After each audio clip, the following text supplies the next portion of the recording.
Hey everybody, welcome to the channel.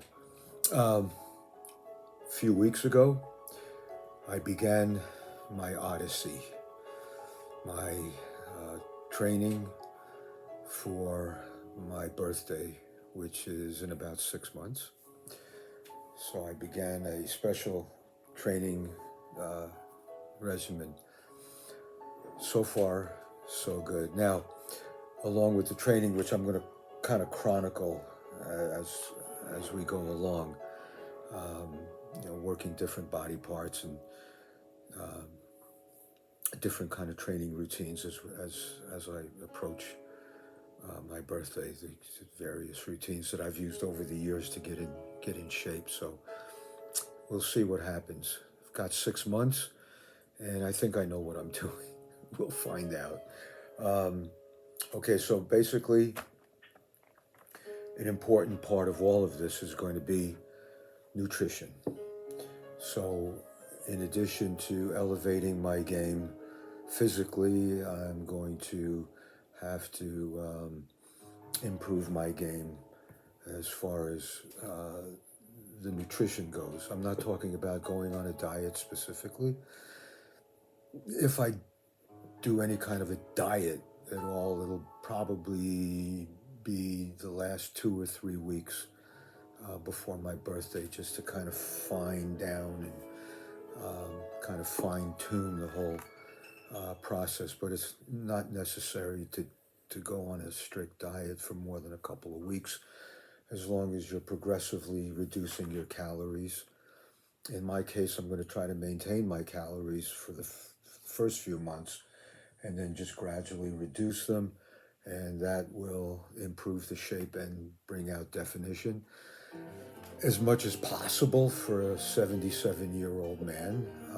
We'll see. I know I can improve, within the next 6 months, but to what extent, I don't know. It's going to be a shot in the dark. I have a goal. I have a plan. I want to achieve a certain kind of a look, if you will, to see where I can take it for my age. So I wanted to challenge myself, and I'm gonna see what shakes out. But again, nutritionally, I may have given the impression a while back that I'm, against supplements. I'm not against supplements. What I'm against is the huckstering of pre-workout, in-workout, post-workout, while you sleep, workout. I mean, it's ridiculous, and most of them are caffeine based to begin with. So you spend $50 a month, or 60 or 75, whatever it is you're spending a month on that stuff. You really don't need it. Okay, work with your own body for as long as you can. And as far as pre-workout anything, you're better off just drinking a cup of coffee a half hour before you work out. It's one of the things that I make sure I have plenty on hand is organic. Hey, coffee's good for you in moderation. I've been drinking it for years and years and years. So anyway, a few cups a day, I think it's okay, but it's up to you what you want to do. I think caffeine, a cup of coffee, like a half hour to 45 minutes before you go to the gym, and you'll be fine. And if you're 15 years old and you need a pre-workout or in-workout or post-workout supplement, you're just pissing your money away, okay? Just save your money. Spend it on your girlfriend or some whatever, but not on that stuff. You don't need it, okay? I also wanted to talk to you about eggs. I'm going to increase my meat consumption slightly. I cut down on red meat considerably. I eat red meat maybe once a week, once every 10 days, maybe once every 2 weeks. So I'll probably be consuming consuming some red meat maybe once a week at this point, just to keep my strength and endurance up. I do notice a difference. If I don't eat red meat after a couple of weeks, I notice a difference. Maybe it's up here, doesn't matter. Everything's in your head. Your life is in your head. So I eat maybe 2 dozen eggs a week normally, so I'll probably stay with that. I don't think I need to eat more than that. Thankfully, I didn't get suckered in by that anti-cholesterol propaganda back in the early 70s. You need cholesterol from animal fats to produce testosterone. We're not talking about health. I don't want to get into a debate about that. As far as building muscle is concerned, it's non-negotiable. You got to eat meat, you got to eat eggs, dairy products, even if it's just for the short term to achieve what you want to achieve. If after that you want to tweak your diet, go ahead. But, do what you want to do. I've seen too much success achieved with the good old steak and eggs diet. Okay, so like I said, you do what you want to do. I think you can achieve your goals as far as body composition is concerned if you increase your intake of animal fats. And also to keep your testosterone levels up. I don't think it's any accident. It's a generational thing now. These guys that are all taking Viagra and Cialis and who knows what else. It all started back in the early 70s. Guys started reducing their intake of eggs and meat.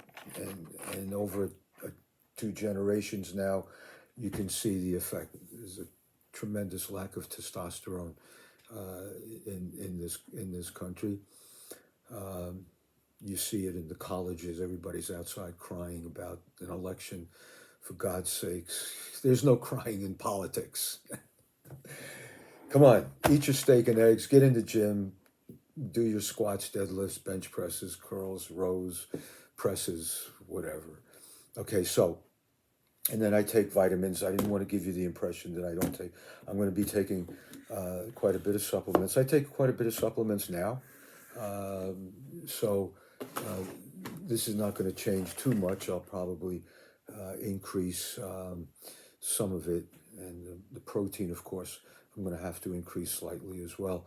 And again, eggs and Greek yogurt, okay, are two of the best sources of animal fats, cholesterol, protein. You're going to have to, especially if you're over 50, 60, you have to increase your protein anyway. You have to eat your egg. Listen, I've said it before, vegan diets are good for women. They have dormant testosterone, which if they start lifting weights, they're going to activate the testosterone that's already in their system. So if they want to eat vegan, that's okay. But for men, and again, this is just my opinion. You can do whatever you want to do. You can show me the evidence and all this. It doesn't matter to me because I've seen too much, like I said, too much success, including myself, eating a traditional animal fat, dairy-based diet. Maybe it works for me, maybe it doesn't work for you, whatever. You're going to have to experiment with that as much as you're going to have to experiment with your training. So, that said, I'm out of here. And if you like this kind of content, by the way, it's just it's not so much about sets and reps, although we do that from time to time in the gym. But this is just basically a stream of consciousness in regards to fitness and bodybuilding, and just sharing some of the ideas. And like I said, I'm going to chronicle my training for this particular journey, and it's a spiritual thing. When you lift weights, it's all about your body and mind connecting with the muscles and all of that. It's about concentration. It's not about gritting your teeth and growling and straining and grimacing and all of that. That's all for show. It's not necessary to do that. It's about concentrating on getting good contractions in the muscle. It's not about how much weight you can lift. It's about how much uh, power you can generate as far as contracting the muscles against resistance. We'll talk more about that later, but in the meantime, get stronger and take care of yourselves, stay healthy, and stay safe. And we'll see you next time. And by the way, if you like, as I said, if you like this kind of content, hit the subscribe button, the notification bell. We'll let you know when we upload a new video. So take care of yourselves, and we'll see you next time. Hasta la pasta.